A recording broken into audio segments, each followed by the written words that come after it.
Video और आपका आज की वीडियो में स्वागत है। और आज जो वीडियो हम लेकर आए हैं उसकी सजेशन हमें दी है दुर्वंग मुजमदार जी ने। बहुत ही यूनिक नेम है, मैंने पहली दफा ये नेम वैसे सुना है, तो उनकी सजेशन है और वीडियो का टाइटल बताएंगे। मौजम टाइटल है 5 इंडिया के महा प्रोजेक्ट्स जो आपका सीना गर्व से चौड़ा कर देंगे, 5 अपकमिंग इंडियन इंफ्रास्ट्रक्चर। और इसके अलावा मैं यहाँ पर शाउट आउट देना चाहती हूँ अर्जुन को, जिन्होंने हमें काफी ज्यादा व्हाट्सएप पर मैसेजेस, व्हाट्सएप पे कह रही हूँ, इंस्टा पर इतने सारे मैसेजेस किए, इंस्टा पर मैसेजेस कितने ज्यादा किए और उन्होंने कहा कि जब तक आप मेरा नाम नहीं लेंगे तब तक मैं करता रहूंगा मतलब मैसेजेस। तो आज फाइनली हमने आपका नाम ले लिया है और अभी हम देख लेते हैं वीडियो। लेकिन उससे पहले इस वीडियो का चैनल का ओरिजिनल लिंक आपको हमारी वीडियो की डिस्क्रिप्शन मिल जाएगा। सब्सक्राइब करें, लाइक करें, शेयर करें, फॉलो करें इनके चैनल को। उसके अलावा मेरे ब्लॉगिंग चैनल का लिंक, इंस्टाग्राम का लिंक भी हमारी वीडियो की डिस्क्रिप्शन मिल जाएगा। सब्सक्राइब करें, लाइक करें, शेयर करें, फॉलो करें। चलिए देख लेते हैं वीडियो। हेलो फ्रेंड्स, मैं हूं गौरव और क्या आप भारत का विकास चाहते हो? ऑफ कोर्स हाँ। तो आई एम श्योर आपको ये बात तो बिल्कुल पता होगी कि बहुत जल्दी इंडिया ऑस्ट्रेलिया से वर्ल्ड्स बिगेस्ट स्टेडियम का खिताब छीनकर खुद हासिल करने वाला है। क्या नहीं पता? अब चलो ये तो पता होगा कि एशिया का सेकंड सबसे लार्जेस्ट एयरपोर्ट इंडिया में ही बनने वाला है। एंड डोंट टेल मी कि आपको ये भी नहीं पता कि इंडिया में किधर, अरे एयरपोर्ट तो छोड़ो, अब इंडिया में अंडर वाटर ट्रेन तक बनने वाला है। मुझे नहीं पता। अच्छा चलो इमेजिन कीजिए, आप अपनी मम्मी पापा दादा दादी चाचा चाची की चिक चिक सुनते सुनते मंदिर के दर्शन करने फाइनली चले जाते हैं और वहीं पर आपको साक्षात श्री कृष्ण जी अपनी लीला लाइव रचाते हुए दिखते हैं। अब ऑनलाइन का जमाना है, भगवान को भी तो लाइव ही आना पड़ेगा। और यही नहीं होता है ना, लेकिन सबर करो क्योंकि भगवान नंदलाल के भोग का प्रसाद तो आपको आखिर में ही मिलेगा। वेल सच्चाई तो यह है फ्रेंड्स कि इंडिया आज इस रफ्तार से आगे बढ़ रहा है कि 8 घंटे का सफर आज 2 घंटे में तय किया जा सकता है और यहाँ सिर्फ 12 मिनट में आगे आने वाले इंडिया के सबसे बड़े बड़े प्रोजेक्ट्स का आपको मुफ्त में टूर मिलने वाला है। तो चलिए फटाफट, मुहूर्त का समय निकला जा रहा है, सब्सक्राइब का बटन और घंटा बजा के शुरू करते हैं आज की ये रंगीन दर्शन। In our today's video titled 5 top upcoming projects in India. Number 1, दुनिया का सबसे बड़ा क्रिकेट स्टेडियम। कश्मीर हो या कन्याकुमारी, हर जगह बल्लेबाजी का कीड़ा छाया हुआ है इंडिया में। इंडिया में जितना क्रिकेट का होड़ मचता है उतना शायद ही किसी और देश में मचता होगा। और इंडिया में जैसे आप जानते हो दुनिया के सबसे सर्वश्रेष्ठ क्रिकेटर्स की लाइन पे लाइन है और अब आगे तो और भी बड़ी लाइन लगने वाली है। तो फ्रेंड्स जरा सोचो क्या होगा जब दुनिया का सबसे बड़ा क्रिकेट स्टेडियम साक्षात इंडिया में ही जन्म ले ले तो? वेल भालो, सोचने की घाई मत करो क्योंकि आपकी ये विश ग्रांट हो चुकी है। दुनिया का सबसे बड़ा क्रिकेट स्टेडियम अब ऑस्ट्रेलिया का मेलबर्न क्रिकेट स्टेडियम नहीं है, क्योंकि अब उससे पिछाड़कर पहली नंबर पे आ गया है इंडिया का ये नया मॉन्स्टर क्रिकेट स्टेडियम। गौर से देखिए इस स्टेडियम को, कितना आलीशान लग रहा है। ये तो वही पुराना सरदार वल्लभ भाई पटेल स्टेडियम है, राइट? वेल फ्रेंड्स, माजरा ये है कि सरदार वल्लभ भाई पटेल स्टेडियम को तोड़कर ये नया स्टेडियम एक्चुअली में बनाया गया और अब अहमदाबाद का सरदार वल्लभ भाई पटेल स्टेडियम गुजरातीज ना दिल्लू बहु करीब छे। ये स्टेडियम डिमोलिश होने से पहले 50,000 दर्शकों को बिठा पाता था, लेकिन अब सरदार वल्लभ भाई पटेल स्टेडियम का दोबारा से जन्म हुआ है और अब इसका नाम है दी मोंटेना स्टेडियम और ये पहले के मुकाबले अभी दुगने स्पेक्टेटर्स को एकदम आराम से जगह दे सकता है। इसका टोटल स्ट्रेंथ है 1,10,000 पीपल। इसके अलावा इस आलीशान से स्टेडियम में एक बड़ा सा 55 कमरे वाला क्लब हाउस है, एक ओलंपिक साइज स्विमिंग पूल है, 76 एयर कंडीशन कॉर्पोरेट बॉक्सेस है, जिम्नेशियम है, इंडो क्रिकेट प्रैक्टिसिंग पिचेस है एंड व्हाट नॉट। अब इतना सब एक साथ समेट के रखा है तो इस स्टेडियम आखिर कितना बड़ा होगा? वेल फ्रेंड्स, ये स्टेडियम पूरे के पूरे 64 एकड़ लैंड पे स्प्रेड आउट है और अगर आप यहाँ पर कभी जाने का प्लान बनाते हो तो टेंशन नॉट, आराम से अपनी गाड़ी या 2 व्हीलर लेकर जाना, क्योंकि यहाँ पर अनलाइक मुंबई पार्किंग की कोई प्रॉब्लम नहीं है। इस स्टेडियम में कुल मिलाकर 3,000 गाड़ियां और 10,000 2 व्हीलर्स आराम से पार्क हो सकते हैं। और फ्रेंड्स बाय द वे ये बात मैं आपको बता दूं कि इसे रिकंस्ट्रक्ट होने के लिए पूरे 5 साल लगे हैं, क्योंकि 2015 से लेकर 2020 फेब में जाके इसके कंस्ट्रक्शन कंप्लीट हुआ और ऐसा अनुमान लगाया जाता है कि इसे रिकंस्ट्रक्ट करने में पूरे 700 करोड़ रुपए खर्च हुए। And let me tell you another fascinating fact, Montana stadium दुनिया का सबसे बड़ा क्रिकेट स्टेडियम तो है ही, पर साथ ही ये दुनिया का second largest all over sports stadium भी है। मतलब largest cricket stadium in the world और second largest sports stadium in the world. अब फ्रेंड्स, हाल ही में मैं अक्सर पैसे कमाने इंटरनेट पे आता हूँ और मैंने बहुत सी साइट्स ट्राई की है, मगर हर जगह परेशानियां हैं, जैसे कि पैसा निकालना या उसको यूज करना। लेकिन मेरे पास आप सभी के लिए एक गुड न्यूज है। बिनानी को यूज करते मुझे लगभग हाफ ईयर हुआ है और अब मैं वो चीजें खरीद सकता हूँ जो मैं चाहता हूँ, thanks to my favourite trading friend Binani. मेरे पहले की लाइफ में और अभी जमीन आसमान का डिफरेंस है। मैं आप सभी के साथ अपना एक्सपीरियंस शेयर करना चाहता हूँ। मैं अपने सभी परिवार और दोस्तों को बिनानी की सलाह देता हूँ, इसीलिए मैं आपको इसके बारे में बता रहा हूँ। लेकिन एक सवाल, बिनानी क्यों? क्योंकि ये सरल है। पहला, ये बेस्ट प्लेटफॉर्म है मार्केट में। दूसरा, ये बहुत सालों से है। और तीसरा, इजी विड्रॉवल। ये इजी है और बहुत से पेरेंट्स भी फ्री टाइम में से यूज करते हैं। आधे ही साल में इसने मेरी लाइफ चेंज कर दी और मैंने कार भी ले ली। तो आप अपनी भी लाइफ चेंज कर सकते हो। Link is in the description. Good luck to you all. Do not expect miracles, create your own success. Number 2, दुनिया का सबसे बड़ा हाईवे टनल। अब भाई लोग, क्या आपको पता है इंडिया अब खुद का ही वर्ल्ड रिकॉर्ड ब्रेक करने जा रहा है? किधर, कहां, कैसे? चलिए जानते हैं। लद्दाख के लेह, श्रीनगर और कारगिल के हाईवे पर अब दुनिया का द मोस्ट एंटिसिपेटेड और लार्जेस्ट हाईवे टनल बनने जा रहा है। अटल टनल, जो करंटली एशिया का लॉन्गेस्ट टनल है, उसे ब्रेक करने के रिकॉर्ड का झंडा लेकर ये जोजिला टनल 11,500 फीट की ऊंचाई पर कुल मिलाकर 14.5 किलोमीटर लॉन्ग डिस्टेंस को कवर करेगा। लेकिन जब सबसे बड़े सुरंग का टैग जीतना हो तो सबसे बड़ा बिल ना आए। ऐसा हो सकता है क्या? क्योंकि इस बड़े प्रोजेक्ट का बजट है 6,800 करोड़ रुपीस। और अब फ्रेंड्स, जरा 2 मिनट सोचिए, क्यों इंडियन गवर्नमेंट वापस से दुनिया का सबसे लॉन्गेस्ट टनल का खिताब इतना डेस्परेटली जीतना चाहती है? क्या एक बार ये खिताब जीतना काफी नहीं था? वेल, बात खिताब की नहीं है, बल्कि इस बात की है कि इस लंबे सुरंग से इंडिया को फायदा ही फायदा होने वाला है। फायदा नंबर 1 ये है कि श्रीनगर से ले जाने का 3.5 घंटे का सफर अब सिर्फ 15 मिनट का रहेगा और आपका 3.25 घंटा यूं ही बच जाएगा। अब आते हैं फायदा नंबर 2 की तरफ। अब आपको तो ये पता ही होगा कि लद्दाख रीजन में आए दिन भारी बर्फबारी होती रहती है और इसी कारणवश लगभग आधा साल यानी कि 5 से 6 महीने तो श्रीनगर से ले और ले से कारगिल का रास्ता हो जाता है ब्लॉक। तो इसी बर्फबारी से हो रही कनेक्टिविटी इश्यूज का समाधान ढूंढने आ रहा है ये टनल, और वो भी सिर्फ 5 सालों में, क्योंकि अनुमान लगाया जा रहा है कि 2025 तक ये टनल रेडी टू यूज हो जाएगा। और फाइनली फायदा नंबर 3, ये जोजिला टनल हमारे भारतीय सैनिकों के लिए किसी वरदान से कम नहीं होने वाला है, क्योंकि सैनिकों के लिए आए दिन कनेक्टिविटी इश्यूज की वजह से लेह, कारगिल और अन्य ऐसे स्थानकों तक आवश्यक सामग्रियां पहुंचाने में काफी दिक्कत होती है और उन्हें काफी मुसीबतों का सामना करना पड़ता है। तो ये टनल काफी हद तक उनके कंधों से थोड़ा बोझ कम कर देगा। सो ऑनेस्टली अगर देखा जाए तो फायदे की लिस्ट भी इस टनल की तरह ही काफी लंबी है। और इस टनल में आपको emergency ambulance, fire brigade, lightning, ventilation, traffic logging power, overheight vehicle detection, CCTV camera और रेडियो सिस्टम जैसे कई सारे सुख सुविधा 24/7 अवेलेबल होंगे। प्लस इस टनल के हर 125 मीटर के बाद इमरजेंसी टेलीफोन और हर 250 मीटर के बाद रोड क्रॉस करने की सुविधा भी दी जाएगी। तो और क्या चाहिए भाई, इतना आधुनिक टनल। Number 3, bullet train. जिस रफ्तार से इंडिया बुलंदियों को छू रहा है, अब उससे तिगुने रफ्तार से भारत के पटरियों पे रेलगाड़ी भी चलेगी और सिर्फ जमीन पर ही नहीं बल्कि अंडर वाटर भी तैरेगी। इंडिया के प्राइम मिनिस्टर नरेंद्र मोदी और जापान के प्राइम मिनिस्टर शिंजो आबे ने हाथ मिलाकर इंडिया में बुलेट ट्रेन ट्रैक्स सेट कर दिए हैं और अब बस गेट सेट फ्लाई होने की देरी है। अब फ्रेंड्स, इस दोस्ती यारी में जापान ने हाथ से हाथ मिलाकर अपना दूसरा हाथ अपनी जेब में डालकर 80% बजट यानी कि पूरा 88,000 करोड़ का 50 साल का बड़ा लोन देकर इंडिया के इस बुलेट ट्रेन प्रोजेक्ट की फंडिंग की है और वो भी at a rate of just 0.1% interest. तो भैया, देखा मोदी जी का कमाल, और अब करो थोड़ा मैथ्स का धमाल। If 80% is equal to 88 crore rupees, 50 साल के बाद इंटरेस्ट के साथ हमें जापान को कितने रुपए लौटाने पड़ेंगे? If you know the answer, comment down below. Well friends, भूलो मत कि 80% ही इंडिया को फंड किया गया है, बाकी का 20% इंडिया को खुद भरना है। So total बजट इस प्रोजेक्ट का है 1,10,000 करोड़ रुपीस और ये ट्रेन मुंबई और अहमदाबाद के बीच में 508 किलोमीटर्स को कवर करेगी। लेकिन अब आता है यहाँ पर एक इंटरेस्टिंग ट्विस्ट, क्योंकि 508 किलोमीटर्स में से 21 किलोमीटर्स जमीन के ऊपर नहीं बल्कि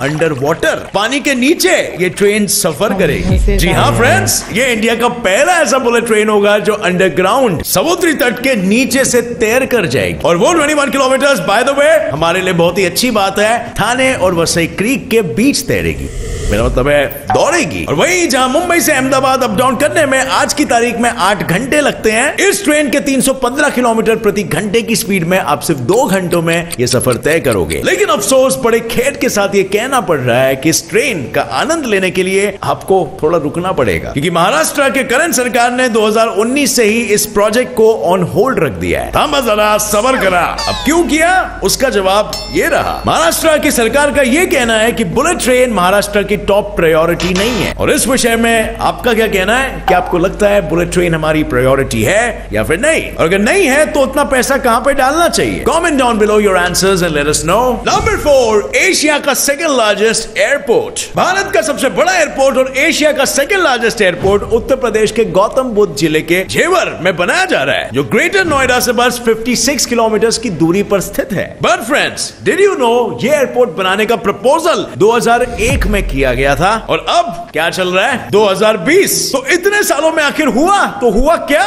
और किया तो किया क्या? पूछता है भारत, नहीं पूछता है क्या? वेल फ्रेंड्स, इसमें हाथ जाता है अपोजिशन का, जिन्होंने बैठे बैठे इस मोस्ट एंटिसिपेटेड प्रोजेक्ट को डिले किया। अब हुआ यूं कि ये एयरपोर्ट इंदिरा गांधी एयरपोर्ट के 72 किलोमीटर के रेडियस के अंदर आता था और इसी विषय पर ऑपोजिशन ने जमकर हल्ला बोल किया, ये कह के कि ट्रैफिक को इंपैक्ट करेगा, रेवेन्यू जनरेशन को इंपैक्ट करेगा वगैरह वगैरह। पर 2004 में बीजेपी के पावर में आते ये प्रोजेक्ट अपने प्रपोजल का बेबी स्टेप्स ले लेकर आगे बढ़ने लगा और तब जाके बात पहुंची बड़े बड़े मिनिस्ट्रीज तक। Union ministry of defence mod और मिनिस्ट्री ऑफ सिविल एविएशन की हाँ मिलते ही इस एयरपोर्ट की कंस्ट्रक्शन को अब जोरों से वापस से शुरू कर दिया गया है और बस आने वाले सिर्फ 4 सालों में ये प्रोजेक्ट रेडी होकर खड़ा हो जाएगा। ये पूरा प्रोजेक्ट तकरीबन 5000 एकड़ में फैला हुआ है और इसमें लगभग 6 से 8 रनवेज बनने वाले हैं और ये प्रोजेक्ट इतना बड़ा है कि इसे कंप्लीट होने के लिए पूरे 4 फेजेस लगेंगे। पहला फेज कंप्लीट होते ही ये 120 लाख लोगों को केटर करना शुरू कर देगा। दूसरे फेज में ये 300 लाख लोगों को केटर करना स्टार्ट करेगा। तीसरे फेज में 500 लाख लोगों को और चौथे यानी आखिरी फेज में 700 लाख लोगों को। और इसी तरह ये एशिया का सेकंड लार्जेस्ट एयरपोर्ट तो बनेगा ही और इसी के साथ दुनिया का 5th लार्जेस्ट एयरपोर्ट भी बनेगा और होगी ना ये इंडिया के लिए एक गर्व की बात। नंबर 5, कृष्ण लीला थीम पार्क। दोस्तों, आज से कुछ 5000 साल पहले द्वापर युग में जब कहते हैं श्री कृष्ण का जन्म हुआ था और जहां उनका बालपन मथुरा में बीता था और मथुरा वासियों पर एक दिन बिन मौसम बरसात, कड़कती बिजली और बाढ़ का भारी कहर टूट पड़ा था। क्या नहीं याद है आपको देवराज इंद्र का वो घमंड भरा क्रोध? और क्या अगर मैं आपसे कहूं कि ये 5000 साल पुरानी घटना को आप अनुभव कर सको, वो भी इंडिया में, तो क्या आप पहली फुर्सत में मैंगलोर भागेंगे? क्योंकि इंडिया में दुनिया का पहला ऐसा यूनिक रिलीजियस टूरिज्म डेस्टिनेशन बना है जो दिखता है मंदिर टाइप का लेकिन है एक थीम पार्क टाइप का। चलिए अपने दोनों हाथ जोड़कर इसका स्वागत करते हैं कृष्ण लीला थीम पार्क का। ये थीम पार्क 28 करोड़ की जमीन पर बेंगलुरु के कनकपुरा रोड पे वैकुंठ हिल्स की ऊंची चोटी में बसा हुआ है, जिसका कंस्ट्रक्शन बहुत ही जोरों शोरों से चालू है। इनफैक्ट ये तो यूनिवर्सल स्टूडियोज और डिज्नी वर्ल्ड के क्वालिटी को भी बराबरी की टक्कर देने आ रहा है। इस थीम पार्क के केवल डिजाइन पर ही 4 से 5 करोड़ रुपए लगे हैं अलग से और आप इमेजिन कर सकते हो इस प्रोजेक्ट का रियल बजट आखिर कितना होगा। अगर आपका अंदाजा था कहीं 700 करोड़ के around, then you are correct because that's the figure. और इस बड़े ऐसे प्रोजेक्ट की तहे दिल से फंडिंग बेंगलुरु के इस्कॉन डिवोटीज ने मिलकर दी है और यहाँ आपको वो सारे भगवान श्री कृष्ण की रास लीलाएं, भगवान राम की रामायण और पांडवों और कौरवों की महाभारत जैसी एपिक कथाएं साक्षात अनुभव करने मिलेगी। पर क्या आपको पता है इस थीम पार्क का मेन मकसद क्या है? चप्पे चप्पे पे हर बच्चा मैं तो सुपरमैन स्पाइडरमैन का फैन, जो भी ले पंगा में बन जाओ बैटमैन के गुण गाते रहता है। तो बच्चे हमारे इंडियन कल्चर के वैदिक हीरोज के बारे में आखिर कैसे जान पाएंगे? और इसीलिए ट्रेडिशनल टेंपल्स और मॉडर्न आर्किटेक्चर का फ्यूजन लेकर इंडिया की नई पीढ़ी को सांस्कृतिक मूल्यों का महत्व स्टाइल में सिखाने बनाया जा रहा है ये theme park. So friends, India में एक के बाद एक कितने सारे टॉप अपकमिंग प्रोजेक्ट्स आ रहे हैं जहां ऑलमोस्ट हर दूसरे प्रोजेक्ट में इंडिया कोई वर्ल्ड रिकॉर्ड तोड़ रहा है। अगर ये आपके लिए एक भारतीय होते हुए गर्व की बात नहीं है तो मैं नहीं जानता और गर्व की बात आपके लिए क्या हो सकती है। But anyway, अगर ये सारे प्रोजेक्ट्स का आपको बेसब्री से इंतजार है तो ठोकिए एक लाइक और ये वीडियो अपने सभी फ्रेंड्स के साथ बिल्कुल शेयर करना ताकि हम सब हमारी गवर्नमेंट को और हमारे देश की तरक्की को आगे सपोर्ट करते रहे। अगर आप नए हो इस चैनल पर तो अभी सब्सक्राइब बटन दबा दो और hit the bell notification on always option को सिलेक्ट करके ताकि आप आगे आने वाली हमारी कोई भी वीडियो की अपडेट को मिस ना कर सके। As always friends, get set fly का मंत्र, stay curious, keep learning and keep growing. जय हिंद। अगर आज इस वीडियो की तो हमें तो सबसे पहले इस चीज की काफी खुशी हो रही है कि इंडिया में जो मेगा प्रोजेक्ट चल रहे हैं हमें ऑलमोस्ट सारों का पता है। मेरा ख्याल में सिर्फ हम लोगों को एक प्रोजेक्ट का नहीं पता था इसमें से, और वो था एयरपोर्ट वाला। बिल्कुल। अदरवाइज हम लोगों ने जितने भी प्रोजेक्ट देखे, चाहे वो मोटेरा स्टेडियम है या बुलेट ट्रेन है, और फिर या हम बोलेंगे कि इस्कॉन थीम पार्क जो है वो है, मतलब हम लोगों को, और या फिर हम टनल की बात करें, ज़ोजिला टनल, उसके बारे में भी हम लोगों ने पढ़ा था, तो वीडियो भी देखी थी। तो ये है कि हम लोगों को काफी सारे प्रोजेक्ट्स के बारे में पता था।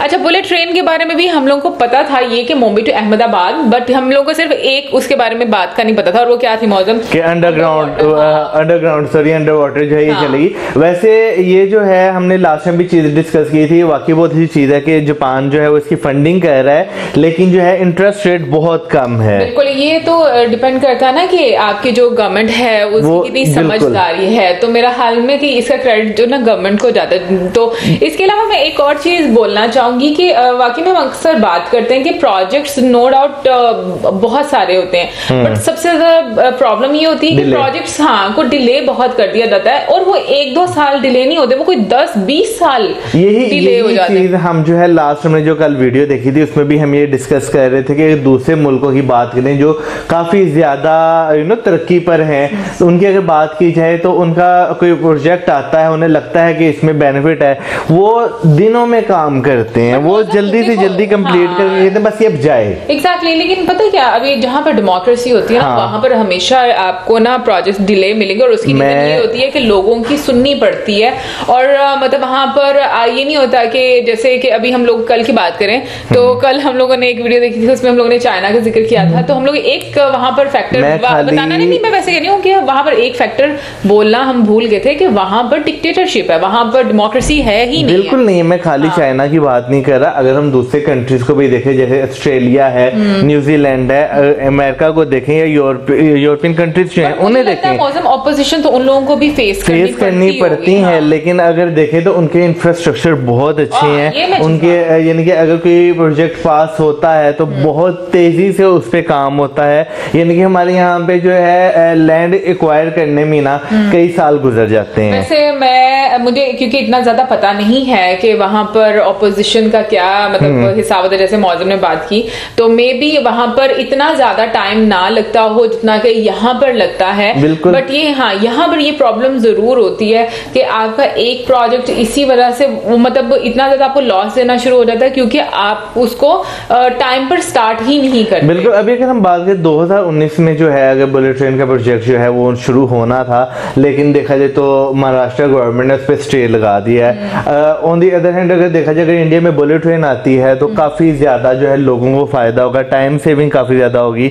हम बात करें तो मैं ईमानदारी से अक्सर बात करता हूँ कि आपसे जो एक अच्छी आदत कह लें या बुरी बात कह लें, दोनों में से जो मर्जी आप समझ लें, कि इनसे मुझ में ट्रांसफर हुई है कि कोई काम करना पॉइंट टू पॉइंट जाओ और वापस आ जाओ। बिल्कुल भाई, मेरे में बर्दाश्त नहीं है इधर वो लोग जाते हैं ना भाई, वो काम करना है और यूं सारे काम करते जाना, वो वाकई मजा नहीं आता, वेस्ट नहीं करना चाहिए आपको अपने काम जो उनसे, मुझे लगता है कि वो बस जो आपको काम है उसके रिलेटेड करो और फिर वापस आ जाओ। बट पता है क्या मौसम, जैसे अगर हम लोग अपने कंट्री की बात करें, मुझे ऐसा लगता है हमारे जैसे कंट्रीज में ना, मतलब हमारे जैसे मतलब हमारा कंट्री, मुझे लगता है यहाँ पर अभी बुलेट ट्रेन की जरूरत नहीं है, मतलब इस तरह की, क्योंकि अभी रिसेंटली न्यूज चल रही थी इससे भी रिलेटेड। उसकी रीजन ये है कि अभी बहुत सारे और मुझे लगता है कि काम करने वाले हैं जो कि बहुत जरूरी है, और मतलब एक आम इंसान के लिए उससे ज्यादा मुझे लगता है जरूरी वो प्रॉब्लम्स होंगी अगर उनकी सॉल्व हो जाएंगी, जिसमें अगर हम बात करें मतलब हेल्थ सबसे इंपॉर्टेंट, हेल्थ पे, एजुकेशन पर, और भी बहुत सारा इंफ्रास्ट्रक्चर है। हाँ एग्जैक्टली, हेल्थ में मतलब पानी वगैरह भी आ जाएगा ना, कि मतलब साफ पानी पीने को मिले, तो ये चीजें, और मतलब गलियां वगैरह आपकी सही होनी चाहिए, साफ सुथरी होनी चाहिए, तो ये चीजें मुझे लगता है सबसे पहले इंपॉर्टेंट है। उसके बाद बड़े बड़े प्रोजेक्ट्स जो उनसे हैं वो लेकर आने चाहिए। बट आई डोंट नो कि ऐसा क्यों होता है कि हमेशा बड़े बड़े प्रोजेक्ट्स हमारे मुल्कों में पहले हाथ डाल देते हैं। ख्याल है जैसे अगर बुलेट ट्रेन का जिक्र किया गया पाकिस्तान में पिछले दिनों नो डाउट ये काफी ज्यादा हॉट टॉपिक है बुलेट ट्रेन का पेशावर से कराची तक का। तो मेरा ख्याल है कि उसकी जगह जो पाकिस्तान के बड़े शहर है ना उनमें, जैसे कराची की बात करें, कराची में जो है ट्रांसपोर्ट का बहुत ज्यादा इशू देखने में आता है। तो कराची में जो है ट्रांसपोर्ट का इशू गवर्नमेंट को रिजॉल्व करना चाहिए। इनफैक्ट मुझे ये लगता है कि जो यहाँ पर लाहौर में metro train, orange metro train है, वो मुझे लगता है कि लाहौर की बजाय वो कराची में होनी चाहिए थी, क्योंकि वाकई में वो बड़ा एक शहर है, पाकिस्तान का बड़ा शहर है, और जो मतलब उसके इतने सारे इश्यूज हैं उसको रिजॉल्व करना चाहिए। एनीवे ये तो हमारी डिस्कशंस हैं, वो चलती रहेंगी। बट अगर हम लोग जैसे इंडिया की बात करें, इंडिया के जो बड़े बड़े शहर हैं हम लोग देखते हैं, मतलब वो वाकई में आप देखते हैं हैरान हो जाते हो, वो इतने डेवलप्ड हैं कि मतलब वहां पर आपको हर तरह की फैसिलिटीज नजर आती हैं, वो विशाल बिल्डिंग्स नजर आती हैं, आपको एक एक पूरा शहर ऐसा नजर आता है जो कि जिसके पास टाइम नहीं है रुकने के लिए। आपको हर शहर की एक स्काई लाइन नजर आती है, स्काई लाइन भी नजर आती है, मौसम, और फिर उसके बाद ये देखो कि वहां पर कुछ ना कुछ करने के लिए एक्टिविटीज बहुत ज्यादा है। बिल्कुल, चाहे वो आपकी बिजनेस एक्टिविटीज हैं, चाहे वो आपकी डेली रूटीन लाइफ की एक्टिविटीज हैं, मतलब आपके पास चीजें हैं कि हाँ आप उनसे कुछ नया सीखो और नई नई चीजें आप ट्राई करो। और हम लोग अपने मसले मसाइल लेकर बैठ गए हैं। एनीवे जो प्रोजेक्ट्स है वाकई में वो काबिल तारीफ है और प्राउड होना भी चाहिए। आप जरूर बताइएगा आपको इसमें से कौन सा प्रोजेक्ट सबसे ज्यादा पसंद है और आपको लगता है कि सबसे ज्यादा इंपॉर्टेंट है ये वाला प्रोजेक्ट। और जो नए प्रोजेक्ट स्टार्ट होते हैं आपको क्या लगता है कि जब वो कंप्लीट हो जाते हैं तो वो एक कंट्री की डेवलपमेंट में कितना ज्यादा कंट्रीब्यूट करते हैं? जरूर हमारे साथ शेयर कीजिएगा अपनी ओपिनियन। और अब हमें दे इजाजत, हमारी वीडियोस को लाइक, चैनल को सब्सक्राइब, वीडियोस को and keep us in your presence. Good bye.